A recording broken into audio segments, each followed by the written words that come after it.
Salam sejahtera Malaysia. Selamat pagi tuan-tuan dan puan yang dihormati sekalian. Kemarin ada orang siap telefon saya, tanya siapa Menteri Sabah, siapa Adun Sabah yang telah didakwa ataupun bakal didakwa ditangkap kerana rasuah. Wow, akhirnya kita mendapat perkabaran terbaru. Ini perkembangan terbaru, ini maklumat terbaru tentang siapakah Menteri Sabah yang kononnya ditangkap kerana rasuah.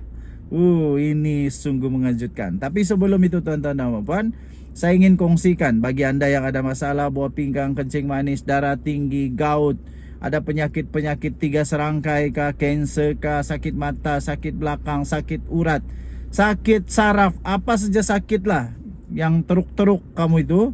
Kalau kamu mau untuk sembuh, cara dia satu-satunya ialah imun badan yang kuat.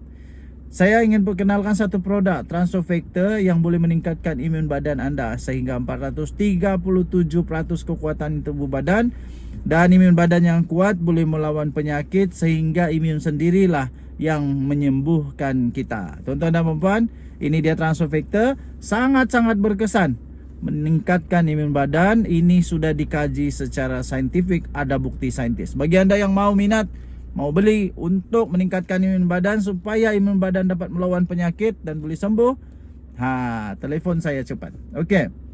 Skandal rasuah, Menteri Sabah dilapor bakal didakwa. Seorang Menteri Sabah dilaporkan antara tiga individu yang dijangka akan didakwa di mahkamah atas skandal rasuah lesen perlombongan mineral yang menggegarkan negeri itu sejak ia didedahkan tahun lalu. Memetik sumber, akhbar berbahasa Inggeris The Star berkata Adun yang masih berhikmat dalam kabinet Ketua Menteri Haji Jinor akan dipanggil untuk disoal siasat minggu depan. Bagaimanapun, laporan itu tidak mendedahkan identiti menteri berkenaan. Malaysia kini telah menghubungi Ketua Pesuruhjaya SPRM Azam Baki untuk mengulas dakwaan itu, dan jika ada rancangan untuk mendakwa adun lain yang terlibat dalam skandal itu. Azam Baki baru-baru ini menyatakan bahawa 2 adun Sabah dan seorang awam akan didakwa berhubung skandal tersebut. Orang awam itu kemudiannya disahkan sebagai ahli perniagaan yang telah mendedahkan skandal berkenaan. Dia akan didakwa di Kota Kinabalu pada 30 Jun ini. Pemberi maklumat terbabit sebelum ini telah menyerahkan sekumpulan video dokumen dan tangkapan skrin mesej WhatsApp kepada SPRM.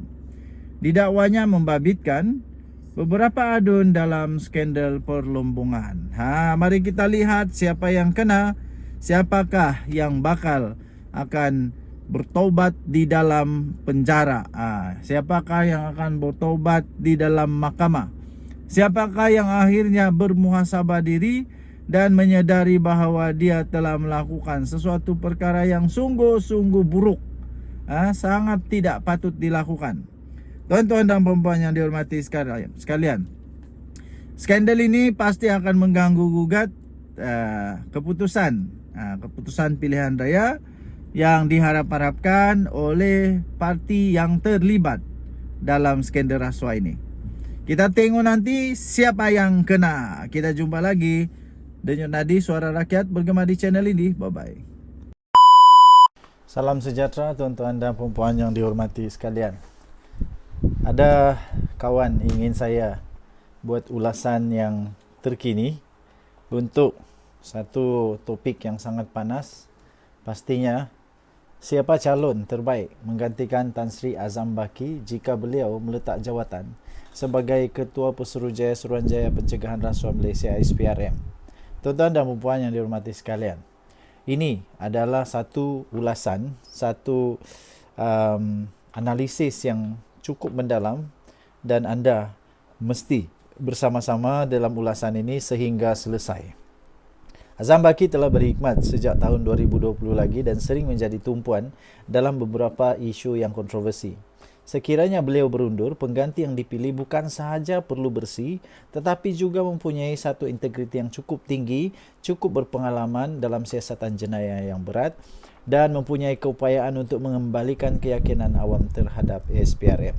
Tapi sebelum itu, sebelum saya teruskan tuan-tuan dan puan-puan, saya ingin berkongsi satu perkara yang amat penting bagi tuan-tuan dan puan-puan, iaitu satu produk transfer factor daripada For Life Research Malaysia Sdn Bhd.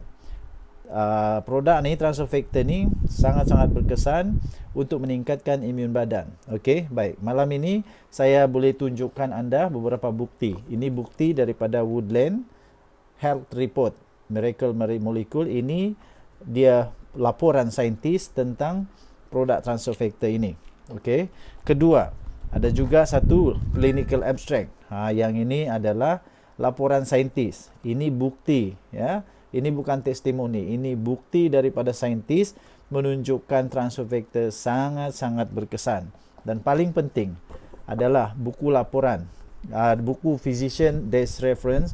Ini buku-buku untuk rujukan para doktor, rujukan para doktor untuk memberikan yang terbaik kepada pesakit-pesakit. Okey, semua menunjukkan bahawa transfer factor memang sangat berkesan, boleh meningkatkan imun badan sehingga 437% kekuatan imun badan. Okey, bagi anda yang ada masalah gout, kencing manis, darah tinggi, 3 serangkai, apalagi kanser, apalagi gout kah, diabetes, kolesterol, autoimun, SLE, lupus, macam-macam lagi, thyroid, buah pinggang, apa saja masalah yang melibatkan imun badan, anda boleh untuk berusaha dengan transfer factor. Okey, kita teruskan. Tuan-tuan dan puan-puan, kriteria calon yang ideal, pastinya yang pertama mestilah yang cukup berintegriti dan mempunyai kredibiliti yang tinggi tanpa sejarah sebarang kontroversi. Nombor 2, pengalaman yang luas dalam bidang penguatkuasaan atau kehakiman. Nombor 3, bukan seorang ahli politik tetapi bebas daripada sebarang pengaruh politik. Nombor 4, kefahaman yang cukup mendalam terhadap rasuah, struktur dan korporat. Nombor 5, mampu berkomunikasi dengan masyarakat dan media massa secara telus. Baik, ini adalah calon-calon yang penuh dengan potensi. Nombor 1, Datuk Seri Kusrin Munawi, iaitu bekas Ketua Setiausaha Kementerian Dalam Negeri. Beliau seorang yang cukup berpengalaman luas dalam pentadbiran awam. Dikenali sebagai tegas dan bebas daripada politik. Namun, walaupun begitu, dia ada sedikit kekurangan kerana kurang berpengalaman di dalam siasatan jenayah atau perundangan. Nombor 2, Datuk Seri Akhil Sani Abdullah Sani, bekas Ketua Polis Negara. Seorang yang cukup berpengalaman dalam siasatan jenayah dan rasuah. Cukup dihormati sebagai pegawai, seorang yang profesional dan berprofil tinggi. Walaupun begitu, ada kelemahan juga, iaitu beliau mempunyai hubungan yang cukup lama dengan PDRM dan mungkin menimbulkan isu conflict of interest. Nombor 3, Hakim Mahkamah Rayuan yang telah bersara. Contohnya, Datuk Seri Hadharia Syed Ismail. Mempunyai latar belakang kehakiman yang cukup kuat, dikenali sebagai seorang yang cukup bersih, bebas daripada tekanan politik dan juga daripada polis. Namun, ada sedikit kelemahan, mungkin kurang pengalaman dalam operasi, siasatan atau kerja lapangan SPRM. Nombor 4, Datuk Seri Muhammad Syukri Abdul, iaitu seorang bekas Ketua Pesuruhjaya SPRM sebelum Azam Baki. Beliau mempunyai track record yang cukup bersih, dikenali berani melawan campur tangan politik. Dihormati oleh masyarakat sivil, sudah bersara. Ini kelemahan dia sedikit, sudah bersara, mungkin keberatan untuk kembali.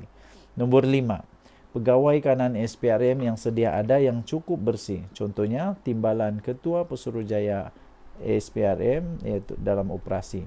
Beliau mestilah memahami sistem dalaman SPRM. Itu kekuatan dia, iaitu dia mempunyai pemahaman yang cukup mendalam dalam SPRM.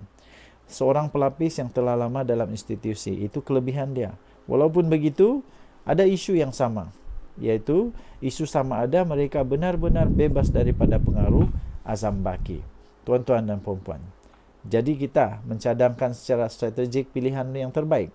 Pastinya Datuk Seri Muhammad Syukri Abdul, jika beliau bersedia untuk kembali, atau seorang hakim yang bersara yang cukup berintegriti tinggi seperti Hadharia Syed Ismail bagi menunjukkan keberanian politik untuk mereformasikan SPRM dari luar.